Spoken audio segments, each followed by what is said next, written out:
In December of 2010, I was doing a speaking tour of the Middle East, and I had a day off in Qatar, and I decided that I wanted to go dune blasting because the brochure in the hotel said that your guide will drive you over 100-foot sand cliffs at 70 miles an hour.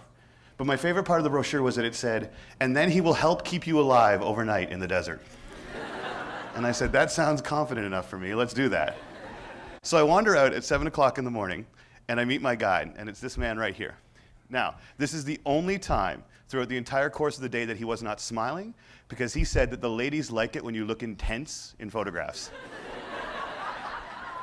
And as I walk towards this guy, he jumps out of the car and he throws his hands and he goes, Mr. Dudley, welcome to Mustafa's grand adventure.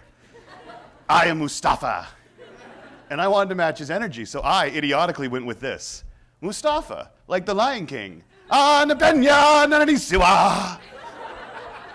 he, like deadpan, looks at me and goes, that's Mufasa. I said, apparently he's not going to try that hard to keep me alive in the desert, right? But then he gets his big grin, he's like, I'm kidding, hop in. And this guy starts to talk. And he starts to talk about what we're going to learn from the desert. He starts to talk about all he knows about Canada. This man is just pouring energy out. And this is 7 o'clock in the morning. And this is 1 hour nonstop. And we're an hour outside the city, and finally I just go, Mustafa, man, where do you get your energy? You are the most upbeat dude that I have ever been with. And he looks at me and he goes with this huge smile and says, well, it's my first day. Now, I'm well aware that everyone has to start somewhere. But when there are 100-foot cliffs involved, I would rather not be in the car with the newbie, right? And I guess I look terrified. And he goes, don't worry, it's always my first day.